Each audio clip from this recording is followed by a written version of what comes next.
time. It's time. It's time.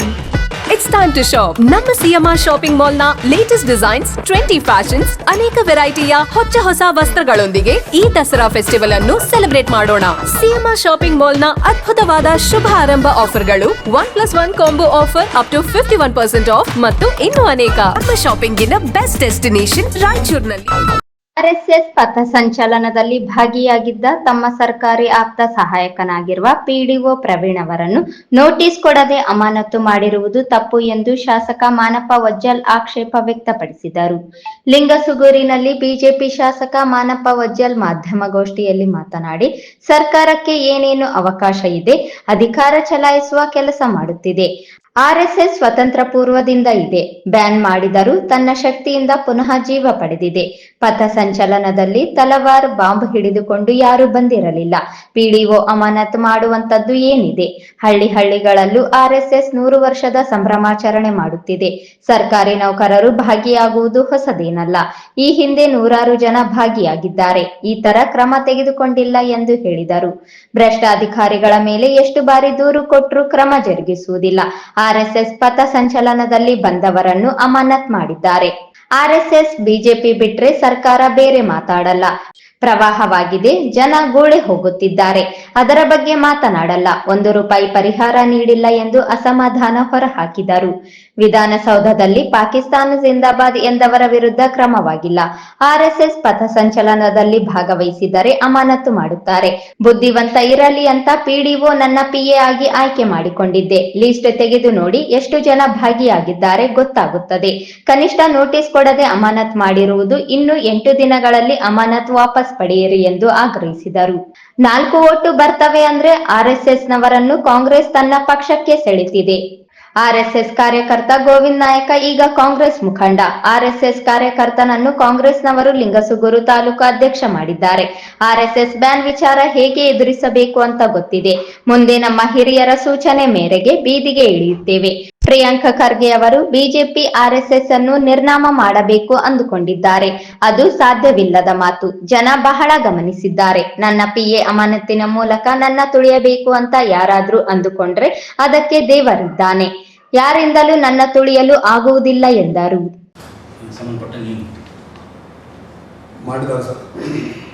ಸರ್ಕಾರಕ್ಕೆ ಏನೇನು ಅವಕಾಶಗಳಿದಾವ ಅದನ್ನೆಲ್ಲರೂ ಬಳಕೆ ಮಾಡಿಕೊಳ್ತಕ್ಕಂಥದ್ದು ತನ್ನ ಅಧಿಕಾರವನ್ನು ಚಲಾಯಿಸಲು ಸರ್ಕಾರ ಮಾಡ್ತಾ ಇದೆ. ರಾಷ್ಟ್ರೀಯ ಸ್ವಯಂ ಸೇವಾ ಸಂಘ ಇವತ್ತೇನು ಹೊಸದಾಗೇನಲ್ಲದು. ನಮಗೆ ಸ್ವಾತಂತ್ರ್ಯ ಸಿಕ್ಕು 78 ವರ್ಷ ಆಯಿತು. ಆದರೆ ಆರ್ಎಸ್ಎಸ್ ಉದ್ಭವ ಆಗಿ 100 ವರ್ಷ ಆಯಿತು. ಇಲ್ಲಿವರೆಗೂ ಎಷ್ಟು ಕಾಂಗ್ರೆಸ್ ಪಕ್ಷ ಆಡಳಿತ ಮಾಡೋದರಲ್ಲಿ ಆರ್ಎಸ್ ಸಂಘಟನೆಯನ್ನು ನಿಷೇಧನೂ ಮಾಡಿದೆ ಮತ್ತು ಅದು ಒಳ್ಳೆ ಮರುಜೀವ ಕೂಡ ಆರ್ಎಸ್ಎಸ್ ತನ್ನ ಬಲದಿಂದ ಮತ್ತು ಅದಕ್ಕೆ ಶಕ್ತಿಯನ್ನು ಪಡ್ಕೊಂಡಿದೆ. ಇವತ್ತೇನು ನಮ್ಮ ಪಿ ಅದರಲ್ಲಿ ಆರ್ಎಸ್ಎಸ್ ಕಾರ್ಯಕ್ರಮದಲ್ಲಿ ಭಾಗಿಯಾಗಲ್ಲ ಅಂತೇಳಿ ಸರ್ಕಾರ ಇವತ್ತು ಅವನ ಅಮಾನತವನ್ನು ಬಳಸಿದೆ. ಆರ್ಎಸ್ಎಸ್ ಕಾರ್ಯಕ್ರಮ ಅಂದರೆ ಏನು? ಅಲ್ಲೇನೋ ತಲವಾರುಗಳು ಬಾಂಬ್ ಇಟ್ಕೊಂಡು ಯುದ್ಧ ಮಾಡೋದಿತ್ತ? ಯಾರ ಕೈಗೆ ಏಕೆ ಪಡಿಸ್ಕೊಂಡು ಗನ್ಗಳಿದ್ವ? ಇಡೀ ರಾಷ್ಟ್ರ ಮಟ್ಟದಲ್ಲಿ ನಡೀತಕ್ಕಂಥ ಆರ್ಎಸ್ಎಸ್ ಕಾರ್ಯಕ್ರಮ ಅಂದರೆ 100 ವರ್ಷದ ಒಂದು ಸುವರ್ಣ ಮಹೋತ್ಸವವನ್ನು ಆಚರಣೆ ಮಾಡ್ತಕ್ಕಂಥದ್ದು ಆರ್ಎಸ್ಎಸ್ನ ನಿರ್ದೇಶನ ಇರ್ತಕ್ಕಂಥದ್ದು. ಇದು ಎಲ್ಲ ಕ್ಷೇತ್ರಗಳಲ್ಲಿ ನಡೀತದೆ, ಹಳ್ಳಿಗಳಲ್ಲಿ ಕೂಡ ಮಾಡ್ತಿದ್ದಾರೆ. ಎಲ್ಲೆಲ್ಲಿ ಆರ್ಎಸ್ಎಸ್ ಕಾರ್ಯಕರ್ತರದಾರ ಅಲ್ಲೆಲ್ಲಿ ಈ ಒಂದು 100 ವರ್ಷದ ಸಂತೋಷವನ್ನು ಆಚರಣೆ ಮಾಡಿಕೊಡ್ತಕ್ಕಂಥದ್ದು. ಇವತ್ತು ಅದರಲ್ಲಿ ಅನೇಕ ಜನ ಮತ್ತು ಅದರಲ್ಲಿ ಯಾವುದೇ ಜಾತಿ ಭೇದ ಭಾವ ಏನಿಲ್ಲ. ಎಲ್ಲ ಸಮಾಜದವರು ಎಲ್ಲರೂ ರಾಷ್ಟ್ರದ ಸೇವೆ ಮಾಡಬೇಕಂತಕ್ಕಂಥವ್ರು ಇದರಲ್ಲಿ ಭಾಗಿಯಾಗಿ ಪಥಸಂಚಲನದಲ್ಲಿ ಭಾಗಿಯಾಗತಕ್ಕಂಥದ್ದು ಇವತ್ತು ನಡೀತಾ ಇದೆ. ಮತ್ತು ನೌಕರದವರೇನು ಇವತ್ತು ಭಾಗಿಯಾಗ್ಯಾರ ಅಂತಕ್ಕಂಥದ್ದು ನೀನು ಇವತ್ತು ಸರ್ಕಾರ ತೀರ್ಮಾನ ತಗೊಂಡು ಅಮಾನತು ಮಾಡಿದೆ. ಇದು ಹೊಸದಾಗೇನಿಲ್ಲ. ಸುಮಾರು ವರ್ಷಗಳಿಂದ ಪ್ರತಿ ವರ್ಷ ಪ್ರತಿ ಇದರಲ್ಲಿ ಕಾರ್ಯಕ್ರಮದಲ್ಲಿ ನೌಕರದವರು ಭಾಗಿಯಾಗಿದ್ದಾರೆ. ಪಥಸಂಚಲನದಲ್ಲಿ ಭಾಗಿಯಾಗಿದ್ದಾರೆ ಸಾಕಷ್ಟು ಮಂದಿ. ಇವತ್ತಿಗೂ ಯಾವೊಬ್ಬ ನೌಕರದಾರಿಗೂ ಇದು ಇಂಥ ಒಂದು ಪನಿಷ್ಮೆಂಟ್ ಆಗಿಲ್ಲ. ಏನಾದರೂ ಸರ್ಕಾರ ಒಂದು ಆದೇಶವನ್ನು ಹೊರಡಿಸಿ ಏನಾದರೂ ಒಂದು ಸೂಚನೆ ಕೊಡಬೇಕಾಗಿತ್ತು. ನೋಡಿ, ಸರ್ಕಾರಿ ನೌಕರದವರು ಯಾರಾದರೂ ನೀವು ಈ RSS ಕ್ಯಾಂಪ್ಗಳಲ್ಲಿ ಭಾಗಿಯಾದರೆ ನಿಮ್ಮನ್ನು ಅಮಾನತು ಮಾಡ್ತೀವಿ, ನಿಮ್ಮ ಮೇಲೆ ಕ್ರಮ ತಗೋತೀವಿ ಅಂತ ಏನಾದರೂ ಒಂದು ಆದೇಶ ಮಾಡಿ ಆಮೇಲೆ ಇಂಥವ್ರ ಮೇಲೆ ಕ್ರಮ ತಗೋಬೋದಾಗಿತ್ತು. ಏಕಾಏಕಿ ಕೇಂದ್ರ ಸರ್ಕಾರ ಆದೇಶ ಇದೆ, ರಾಷ್ಟ್ರೀಯ ಸ್ವಯಂ ಸಂಘದಲ್ಲಿ ಯಾರಾದರೂ ಭಾಗವಹಿಸ್ಬೋದು, ಯಾರಾದರೂ ನೀವು ದೇಶ ಸೇವೆ ಮಾಡಬಹುದು ಅಂತಕ್ಕಂಥದ್ದು ಯಾವುದಕ್ಕೆ ಕಡಿಮೆ ಮಾಡಿಲ್ಲ. ಏಕಾಏಕಿ ಇವತ್ತು ರಾಜ್ಯ ಸರ್ಕಾರ ಒಂದು ಈ ತೀರ್ಮಾನ, ಕಾಂಗ್ರೆಸ್ ಸರ್ಕಾರ ಈ ತೀರ್ಮಾನ ತಗೊಂಡಿರೋದ್ರಿಂದ ಅವ್ರಿಗೆ ಒಳ್ಳೆಯದಾಗಲಿ. ಏನು ತೀರ್ಮಾನ ತೊಗೊಂಡಿದಾರಲ್ಲ ಇದು ಜನ ನೋಡಿದ್ದಾರೆ. ಇವತ್ತು ಯಾವುದೋ ಒಂದು ಪತ್ರ ಕೂಡ ಕೊಟ್ಟಿಲ್ಲ, ಅವನಿಗೊಂದು ಯಾವುದೋ ಸೂಚನೆ ಕೂಡ ಕೊಟ್ಟಿಲ್ಲ, ಅವನಿಗೊಂದು ಎಚ್ಚರಿಕೆ ನೋಟಿಸ್ ಕೂಡ ಕೊಟ್ಟಿಲ್ಲ. ತಕ್ಷಣ ಇದ್ದಕ್ಕಿದ್ದಂಗೆ ಒಮ್ಮೆಲೆ ಆದೇಶ ಹೊರಡಿಸಿಬಿಟ್ಟಿದ್ದಾರೆ. ಅನೇಕ ಜನ ಅಧಿಕಾರಿಗಳ ಮೇಲೆ ಕಂಪ್ಲೇಂಟ್ ಮಾಡಿದರೆ ಈ ಸರ್ಕಾರದಲ್ಲಿ ಅಧಿಕಾರಿಗಳ ಮೇಲೆ ಏನೂ ಕಂಪ್ಲೇಂಟ್ ತೊಗೊಂಡಿಲ್ಲ, ಏನೂ ಅವ್ರ ಮೇಲೆ ಕ್ರಮ ತೊಗೊಂಡಿಲ್ಲ. ನಾವೇ ಕಂಪ್ಲೇಂಟ್ ಕೊಟ್ಟಿದ್ದೀವಿ, ಇಂಥ ಅಧಿಕಾರಿಗಳು ಇಷ್ಟೊಂದು ಲೂಟಿ ಮಾಡಿದ್ದಾರೆ, ಇಷ್ಟೊಂದು ಅವ್ಯವಹಾರ ಆಗಿದೆ, ಇದ್ರ ಮೇಲೆ ಕ್ರಮ ತೊಗೊಂಡಿರಿ ಅಧಿಕಾರಿಗಳ ಮೇಲೆ ಅಂದರೆ ಇವತ್ತಿಗೂ ತೊಗೊಂಡಿಲ್ಲ. ಇಂಥ ಒಂದು ವ್ಯವಸ್ಥೆಯಲ್ಲಿ ರಾಷ್ಟ್ರೀಯ ಸೇವಾ ಸಂಘದಲ್ಲಿ ಭಾಗವಹಿಸಿದ ಅನ್ನೋ ಒಂದು ಉದ್ದೇಶದಿಂದ ಇವ್ರ ಮೇಲೆ ಅಮಾನತು ಮಾಡಿರ್ತಕ್ಕಂಥದ್ದು ಇದಂತೂ ಭಾಳ ಅನ್ಯಾಯ. ಇದು ನಾನು ಇವತ್ತ ಸರ್ಕಾರದಲ್ಲಿ ಮನವಿ ಮಾಡ್ಕೊಳ್ಳೋದಿಷ್ಟೇ, ಇವತ್ತೇನು ನೀವು ಆಡಳಿತದಲ್ಲಿ ನಿಮ್ಮ ಅಧಿಕಾರವನ್ನು ಚಲಾಯಿಸ್ತಾ ಇದ್ದೀರಿ, ಜನ ನೋಡ್ತಿದ್ದಾರೆ. ಇವತ್ತು RSS ಎಂಥ ಒಂದು ಕಾರ್ಯಕ್ರಮ ಮಾಡ್ತಿದೆ ರಾಷ್ಟ್ರ ಮಟ್ಟದಲ್ಲಿ ಅಂದರೆ, ಕೋವಿಡ್ ಅಂತ ಸಂದರ್ಭದಲ್ಲಿ ಜನಸೇವೆಗೆ ಇಳಿದಿರ್ತಕ್ಕಂಥದ್ದೇ ಮೊದಲು RSS ಸಂಘಟನೆ.